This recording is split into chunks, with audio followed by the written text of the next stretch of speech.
नमस्कार, स्वागत है आपका टाइम्स हिमाचल के लिए आज दिन भर में हेडलाइंस के साथ। मैं हेमराज चौहान। जानते हैं क्या है आज दिन भर की मुख्य खबरें। मुख्यमंत्री सुखविंदर सिंह सुक्खू ने आपदा क्षेत्रों का किया हवाई सर्वेक्षण।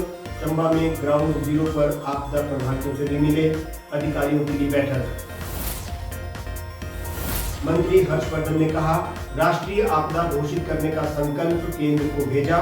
आपदा पैकेज की मांग दोहराई। सांसद सिकंदर कुमार ने कहा, मजबूती से केंद्र सरकार के पास रखा है आपदा का मुद्दा। आपदा राशि मिलना शुरू हुई।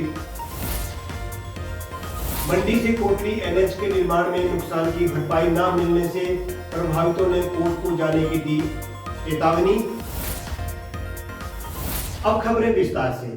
मुख्यमंत्री ठाकुर सुखविंदर सिंह सुक्खू ने आज कांगड़ा जिला के फतेहपुर और इंदौरा के साथ साथ जिला चंबा के भरमौर और मणिमहेश सहित अन्य बाढ़ और आपदा प्रभावित क्षेत्रों का हवाई सर्वेक्षण किया। उन्होंने स्थिति का जायजा लेते हुए राहत और बचाव कार्यों की प्रगति की जानकारी भी प्राप्त की। मुख्यमंत्री ने चंबा के आपदा प्रभावित क्षेत्रों का दौरा किया और प्रभावित परिवारों से भेंट कर उनकी समस्याओं को वहीं पर मौके पर ही सुना। प्रशासनिक अधिकारियों के साथ बैठक कर स्थिति की समीक्षा भी ली। मुख्यमंत्री ठाकुर सुखविंदर सिंह सुक्खू ने चंबा जिला के चमेरा में उच्च अधिकारियों के साथ एक बैठक की। मुख्यमंत्री ने NH 154A और चंबा के भरमौर और अन्य जो अवरुद्ध सड़क मार्ग है उनकी वर्तमान स्थिति की भी समीक्षा की है। हिमाचल प्रदेश में भारी बारिश से भयंकर तबाही हो गई है। प्रदेश में कई जिलों में लोग आपदा से प्रभावित हुए हैं। जिला कुल्लू, चंबा, मंडी, लाहौल स्पीति में सबसे ज्यादा नुकसान आंका गया है। उद्योग मंत्री हर्षवर्धन चौहान ने कहा कि हिमाचल विधानसभा में सर्वसम्मति से पारित हुआ राष्ट्रीय आपदा घोषित करने का जो संकल्प है वो केंद्र को भेज दिया गया है। साथ ही जरूरत पड़ी तो सरकार भाजपा नेताओं के साथ केंद्रीय मंत्री यानी कि अमित शाह की बात कर रहे हैं, गृह मंत्री के पास सर्वदलीय डेपुटेशन को लेकर भी जाएंगे। हर्षवर्धन चौहान ने कहा कि आपदा की स्थिति में प्रदेश को जल्दी से जल्दी केंद्र से आर्थिक पैकेज की आवश्यकता है। उद्योग मंत्री हर्षवर्धन चौहान ने कहा कि हिमाचल विधानसभा में राष्ट्रीय आपदा घोषित करने का संकल्प केंद्र को भेजने का प्रस्ताव विधानसभा में सर्वसम्मति से पारित हुआ। उन्होंने भाजपा के विधायकों का धन्यवाद किया। उन्होंने कहा कि आवश्यकता पड़ी तो सरकार भाजपा नेताओं के साथ सर्वदलीय डिपुटेशन के रूप में गृह मंत्री के पास जाने को भी तैयार है। हर्षवर्धन चौहान ने कहा कि मुख्यमंत्री भी इस विषय पर विपक्ष से बात करेंगे। प्रदेश को भारी नुकसान हुआ है, इसलिए जल्द से जल्द केंद्र से मदद और आर्थिक पैकेज की जरूरत है। इसके अलावा बीते कल भी मुख्यमंत्री ने अधिकारियों के साथ बैठक की। प्रस्ताव जो है सर्वसम्मति से पास हुआ है, जिसमें हिमाचल प्रदेश में जो आपदा आई है, जिसमें सरकारी संपत्ति एवं प्राइवेट संपत्ति को भारी नुकसान हुआ और जान माल का बहुत नुकसान हुआ है, उसको हिमाचल विधानसभा ने सर्वसम्मति से केंद्र को भेजा है ताकि इस आपदा को राष्ट्रीय आपदा जो है घोषित किया जाए। मैं भारतीय जनता पार्टी के सभी विधायकों का भी और धन्यवाद करूंगा कि उन्होंने सर्वसम्मति से इसको केंद्र को भेजा है और हम केंद्र सरकार के लेवल पे भी इसको टेकअप करेंगे। चाहे एक हमारे को सर्वदलीय डेपुटेशन के रूप में गृह मंत्री एवं प्रधानमंत्री से भी मिलना जाने की जरूरत पड़ेगी, तो हम इसको टेकअप करके कोशिश करेंगे ताकि हिमाचल सरकार को गवर्नमेंट ऑफ इंडिया एक लिबरल असिस्टेंस के रूप में जो है राहत दे। हर्षवर्धन चौहान ने कहा कि राजस्व मंत्री जगत सिंह नेगी पहले ही चंबा के दौरे पर है। राजस्व मंत्री प्रभावित क्षेत्र में सड़क मार्ग खुलवाने में जुटे हुए हैं। हमारी बेस्ट डायमंड रिंग डिजाइन्स।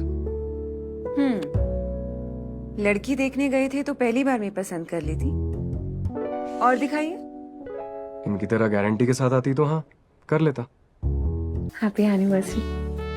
सबसे अनमोल मुस्कान खिलती है सिर्फ हीरो से। सजाइए अपने खास पल, वर्मा ज्वेलर्स। विकसित कृषि संकल्प अभियान के तहत प्रदेश कृषि रोड मैप और रबी सीजन कार्य योजना के लिए आज शिमला में केंद्रीय आलू अनुसंधान संस्थान में एक कार्यशाला का आयोजन हुआ। इसमें मुख्य अतिथि के रूप में कृषि मंत्री चंद्र कुमार उपस्थित रहे। कार्यशाला में विकसित कृषि संकल्प अभियान के दौरान एकत्र किसानों की समस्याओं, अनुभव और भविष्य की जो कार्य योजना है उस पर चर्चा हुई। नोडल अधिकारियों द्वारा इसमें प्रेजेंटेशन भी दिया गया। इस अवसर पर कृषि मंत्री चंद्र कुमार ने कहा कि प्रदेश में अगले 5 वर्षों के लिए विकसित कृषि रोड मैप तैयार किया जा रहा है, जिसमें क्लस्टर के आधार पर किसानों को जोड़ा जाएगा और उनकी समस्याओं को माइक्रो स्तर तक वैज्ञानिक तरीके से सुलझाया जाएगा। कृषि मंत्री ने बताया कि इस अभियान के तहत गांव के स्तर पर छोटे छोटे कृषक समूह बनाए जाएंगे और विभिन्न विभागों सहित कृषि यूनिवर्सिटी और रिसर्च व साइंटिफिक सहायता के साथ इन क्षेत्रों में कृषि के विकास और उनकी समस्याओं के समाधान के लिए कार्य किया जाएगा। जो हमारे रवि क्रॉप है उसका एक रोड मैप 5 साल के लिए तैयार किया जा रहा है, जिसमें हमारे बहुत से साइंटिस्ट और ये हमारे डायरेक्टर हैं यहाँ पर पोटैटो रिसर्च इंस्टीट्यूशन से, हमारे पारासू जी, हमारे सेक्रेटरीज हैं। इसमें गांवों में जो हमारे छोटे छोटे जो हैं गांवों के कृषक समूह उनको बनाएंगे और जो हमारे यूनिवर्सिटीज़ हैं और जो हमारे दूसरे रिसर्च के सेंटर उनको कोऑर्डिनेट करके एक लैब टू लैंड कार्यक्रम शुरू करेंगे। जो कुछ शोध यूनिवर्सिटीज़ में हुए हैं और इंडियन काउंसिल ऑफ एग्रीकल्चर में जो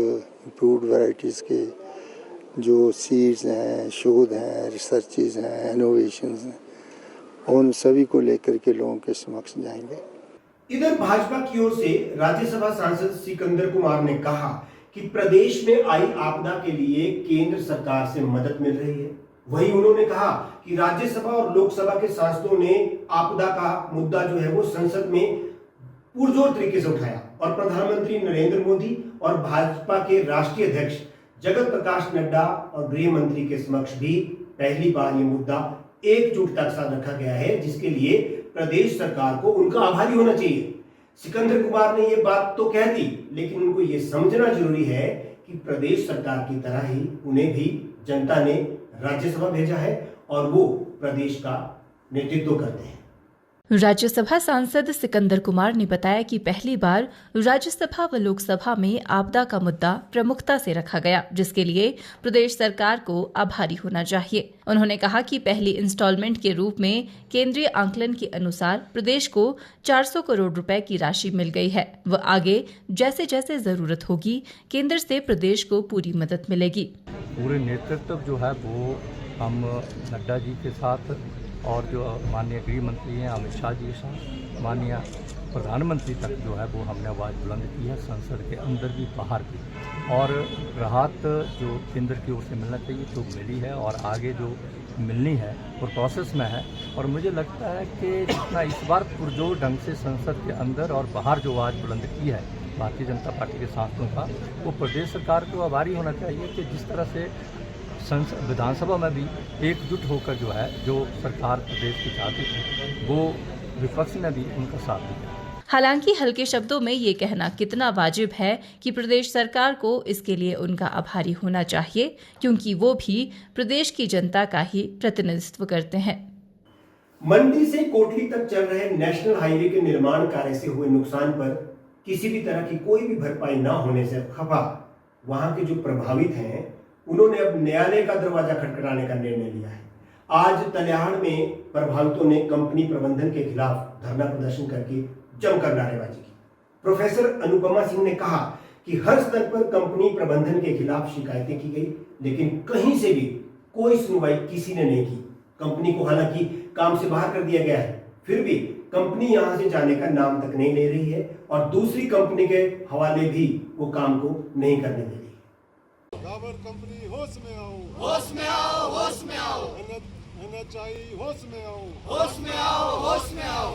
निर्माण कार्य के नाम पर सड़क की दुर्दशा तो हुई है, लेकिन साथ ही लोगों के घरों को भी खतरा हो गया है। इन लोगों की कहीं पर कोई सुनवाई नहीं हो रही, जिसके चलते अब न्यायालय में PIL दायर करने का निर्णय लिया गया है। स्थानीय निवासी करण सिंह ने कहा कि मंत्रालय के आदेशों पर सूर्या कंपनी को बाहर कर दिया गया है, लेकिन सूर्या कंपनी गावर कंपनी को काम नहीं सौंप रही, जिसके कारण सारा काम रुका हुआ है और कोई काम नहीं हो पा रहा। कंपनी ने यहां करोड़ों का घोटाला किया है, जिसकी जांच की जानी चाहिए और उसका खुलासा होना चाहिए। गावर कंपनी और सूर्या कंपनी के खिलाफ हमारा प्रोटेस्ट है लियाड़ चौक में। हम कई बार इस मुद्दे को उठाए और मैडम के माध्यम से मैं इसको सेंटर में भी लेके गए मुद्दे को, और लेकिन स्थितियां धरातल पे बिल्कुल वैसी की सेम है। मतलब अब तो बद से बदतर भी होती जा रही है। हमने कई बार प्रशासन के भी बोल के किया, मीडिया के माध्यम से बताया हमने कि इनके डंगे ऑथराइज नहीं है, इनकी जो कटिंग है ऑथराइज नहीं है, 90 डिग्री पे कटिंग हो रही है। हमें ये आश्वासन दिया गया था कि धरातल पे स्थितियां बदलेंगी। उन्होंने मुझसे कहा था कि मैडम 1 महीने में आप चेंज देखोगे और स्थितियां बेहतर होंगी NH 003 पे। लेकिन दुख के साथ मुझे आज ये कहना पड़ रहा है, 2 महीने बीत जाने के बाद भी स्थितियां जस की तस हैं, कोई खासा बदलाव जमीनी स्तर पे नहीं है। सोलन में लैपटॉप्स पर कमाल का ऑफर सकते हैं। यहाँ सिर्फ 2000 रुपए पर मंथ से EMI भी स्टार्ट है। साथ ही यहाँ एंड ऑफ सीजन सेल में अप टू 50% तक के डिस्काउंट के साथ आप फ्रिज, वॉशिंग मशीन, LED जैसी इलेक्ट्रॉनिक्स भी अपने घर ले जा सकते हैं। Electronics D mall Solan. Himachal Pradesh में अनुसूचित जाति और अनुसूचित जनजाति के अधिकारों को सुनिश्चित करने के लिए SC/ST विकास निधि एक्ट बनाने की मांग अब और तेज हो गई है। इस मुद्दे को लेकर आज शिमला में राज्य गठबंधन के सदस्य बीपी चंद्रा और सुखदेव विश्वप्रेमी ने कहा कि प्रदेश में एक लंबे समय से SC/ST उपयोजना लागू तो है, लेकिन ये केवल कागजों तक सीमित रह गई है। राज्य में SC/ST की आबादी लगभग 33% के आसपास है, लेकिन बजट में उनका हिस्सा केवल 4% के करीब तय किया जाता है। 2023-2024 की अगर हम बात करें तो प्रदेश का कुल व्यय 42,704 करोड़ रुपए रहा, जिसमें से 3,464 करोड़ SC/ST समुदाय के लिए आवंटित किए गए। हैरत की बात यह है कि इसमें से सिर्फ 185 करोड़ रुपए ही सीधे उनके हित में खर्च हो पाए, शेष राशि अन्य मदों में डाइवर्ट कर दी गई। डीपी चंद्रा और सुखदेव विश्वप्रेमी ने बताया कि गठबंधन ने इस मुद्दे पर कई स्तरों पर पैरवी की है। उन्होंने कहा है कि गठबंधन के बैनर तले दर्जनों संगठन इस मुहिम से जुड़े हुए हैं। फरवरी 2024 में मुख्यमंत्री को SC/ST विकास निधि एक्ट का ड्राफ्ट बिल सौंपा गया था। इसके बावजूद अब तक कोई ठोस कदम नहीं उठाया गया। दिसंबर 2024 में विधानसभा के शीतकालीन सत्र के दौरान भी ये मुद्दा उठाया गया था, लेकिन नतीजा शून्य रहा। अब ये अभियान अभी नहीं तो कभी नहीं की तर्ज पर चलाया जाएगा, जिससे प्रत्येक जिले में कमेटियां बनाकर हर घर और हर व्यक्ति तक इस आंदोलन को पहुंचाया जाएगा। प्रतिनिधियों ने कहा है कि जब तक सरकार पार्टी घोषणा पत्र में किए वायदे के अनुरूप कार्य नहीं करती, तब तक संघर्ष जारी रहेगा। 1,27,000 परिवार ऐसे हैं जो भूमिहीन लोग हैं। वो कहीं ना कहीं सरकारी जमीन पे बसे हैं या वो कहीं जंगल की जमीन पे बसे हैं, राजस्व भूमि पे बसे हैं। वो बड़ा ज्वलंत मुद्दा है। आप लोगों ने भी पिछले दिनों यहाँ प्रोटेस्ट भी देखा, किसानों ने किया, भूमिहीनों ने किया। तो वो डिमांड कर रहे हैं कि हमें जमीन दें, कि आज़ादी के बाद अगर आज तक भी हमारे पास जमीन नहीं है तो हम इस देश के नागरिक नहीं हैं। एक तो खेती योग्य भूमि का मुद्दा है, दूसरा आवासीय भूमि का मुद्दा है। खासकर जो सफाई कामगार हैं, जो शहरों में रहते हैं, वाल्मीकि समुदाय है, वो अधिकतर परिवार जो हैं आवासीय भूमिहीन है। और कुछ एरियाज में खेती योग्य भूमि भी ऐसी है, जैसे सिरमौर का एरिया है, वहाँ वो सामलात की ज़मीन पे बसे हैं। फिर 2001 में और फैसला आ गया और उससे वो बेदखल हो रहे हैं। कांगड़ा में भी उसी तरह से है कि लैंड रिफॉर्म का जो हिमाचल में प्रोसेस चला 1960 के बाद 80 तक, 80 में फॉरेस्ट कंजर्वेशन एक्ट आने के बाद वो बंद हो गया। तो उसके बाद जितने भी पेंडिंग केस थे, कई नोटिफिकेशन आई पर वो नहीं हो पाया। हिमाचल प्रदेश के जिला ऊना विधानसभा के तहत ग्राम पंचायत सासान में सीनियर सेकेंडरी स्कूल में पढ़ने वाले बच्चे पिछले कई वर्षों से तालाब से आ रही गंदी बदबू और तालाब से निकलने वाले जहरीले सांपों के डर के साए में पढ़ने को मजबूर है। ग्राम पंचायत शासन का ये सीनियर सेकेंडरी स्कूल बिल्कुल तालाब के साथ बना हुआ है। इस स्कूल में 110 के करीब बच्चे शिक्षा ग्रहण कर रहे हैं और इसी स्कूल में 16 से 17 अध्यापक भी इन बच्चों को पढ़ाते हैं। इस स्कूल में पढ़ने वाले बच्चे तालाब से उठने वाली गंदी बदबू से काफी परेशान हैं। कोई भी बीमारी कभी भी फैल सकती है, इस ओर कोई ध्यान नहीं दिया गया। देखिए हमारी ये रिपोर्ट। यहाँ तक कि स्कूल में पढ़ने वाले कुछ बच्चे भी गंदी बदबू आने से बीमार हुए हैं। स्कूल में पढ़ने वाले बच्चों के परिजनों के मुताबिक उन्होंने बच्चों के बेहतर भविष्य के लिए सरकारी स्कूल में अपने बच्चों को डाला है, जहाँ पर सरकार द्वारा बच्चों को स्वच्छता अभियान चलाए जाने के लिए जागरूक किया जाता है। वहाँ बच्चे खुद ही स्कूल के आसपास फैली गंदगी में पढ़ने को मजबूर है। यहाँ तक कि इस तालाब से कई जहरीले सांप और जीव जंतु निकलते हैं, जिससे बच्चे डर के साए में रहते हैं। वहीं स्कूल में पढ़ने वाले बच्चे की माने तो स्कूल में आते समय ही इस गंदे पानी के तालाब से बदबू आनी शुरू हो जाती है। स्कूल में पढ़ना मुश्किल हो रहा है। हमारे स्कूल के पास एक गंदा तालाब है, जिसके कारण हमारे छात्रों तथा स्टाफ मेंबरों को बहुत ज़्यादा समस्याओं का सामना करना पड़ रहा है। यहाँ से अत्यधिक वर्षा होने के कारण बच्चे इसमें गिर सकते हैं तालाब में। हमें यहाँ से समस्या आती है कि बहुत गंदी स्मेल आती है इस पानी की, और हमें पढ़ने में भी दिक्कत आती है और हमें बहुत बीमारियाँ भी लगती हैं इससे। तालाब की प्रॉब्लम है, जहाँ पे बहुत सारा गंदा पानी होता है। हमारे यहाँ सर हर साल एनुअल फंक्शन होता है, जो हमारे यहाँ के MLA सर चीफ गेस्ट होते हैं, उनसे हर साल यही रिक्वेस्ट की जाती है कि यहाँ का पानी सर इसके निकास किया जाए, पर हम यहाँ के मैम सर कोई ध्यान नहीं देता है। बच्चों के साथ साथ अभिभावकों और ग्रामीणों ने इस नाले को साफ करने और बच्चों की सुरक्षा सुनिश्चित करने की मांग की है।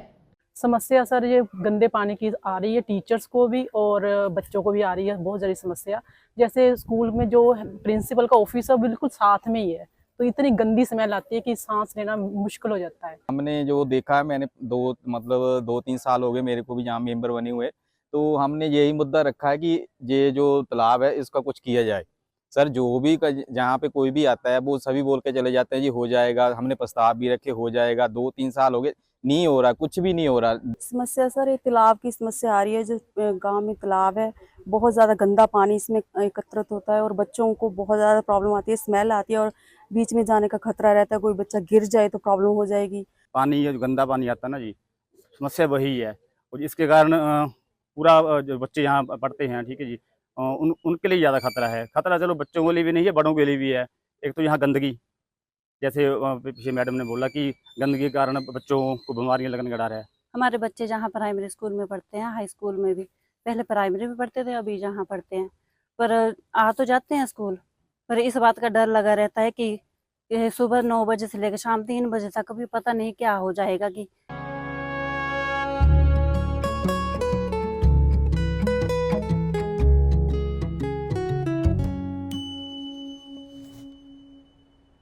तो इसे पैक कर दूं या फिर से प्रपोज कर दूं?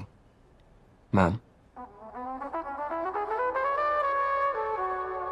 Happy anniversary baby ji. Happy anniversary. सबसे अनमोल मुस्कान खिलती है सिर्फ हीरो से। सजाइए अपने खास पल, वर्मा ज्वेलर्स। हमीरपुर जिला में चल रहे ई ऑटो रिक्शा चालक सरकार की तरफ से दाम की निर्धारित जो नोटिफिकेशन है उसके अनुरूप ही अब किराया वसूल पाएंगे। अधिक किराया वसूलने की मिल रही शिकायतों के बाद आरटीओ हमीरपुर ने इनसे एक बैठक की और एक अधिसूचना की प्रति इनको सौंप दी। वहीं कहा यह गया कि नोटिफिकेशन की प्रतिलिपि को अपने वाहन में भी वो लगाएं, ताकि यात्री को ये पता हो कि तय किराया क्या है। हमीरपुर जिला में वर्तमान में 41 ई ऑटो रिक्शा चल रहे हैं और 80 आवेदन आरटीओ हमीरपुर को प्राप्त भी हुए हैं। इन आवेदनों को आरटीओ की बैठक में मंजूरी प्रदान कर दी जाएगी और उसके उपरांत आवेदनकर्ताओं को ई ऑटो रिक्शा उपलब्ध भी करवा दी जाएगी। आरटीओ की बैठक 15 सितंबर 2025 को होना प्रस्तावित है। हमीरपुर शहर में काफी संख्या में ई ऑटो रिक्शा चल रहे हैं। अधिकांश ऑटो चालक टैक्सी के अनुरूप ही किराया वसूल करते हैं, जबकि इन्हें ई ऑटो रिक्शा अनुदान पर मिले हैं। अधिक किराया वसूल करने की बात आरटीओ तक भी पहुंची। ऐसे में ऑटो रिक्शा चालकों के साथ मीटिंग कर आरटीओ ने निर्धारित दामों की नोटिफिकेशन इन्हें दी है तथा इसे अपने ऑटो पर अंकित करने के लिए कहा है, ताकि इनमें सफर करने वालों को तय किराए की जानकारी हो। आरटीओ हमीरपुर अंकुश शर्मा ने बताया कि जिला में 41 ई ऑटो रिक्शा चल रहे हैं, वहीं विभाग को 80 आवेदन प्राप्त हुए हैं। तो 2019 की एक हमारे प्रिंसिपल सेक्रेटरी ट्रांसपोर्ट की नोटिफिकेशन है, उसमें ऑटोज का किराया निर्धारित किया हुआ है। और दूसरा इनके ऊपर कंडीशन है कि ये अपने रेवेन्यू सब डिवीजन के 20 किलोमीटर के दायरे में चलेंगे।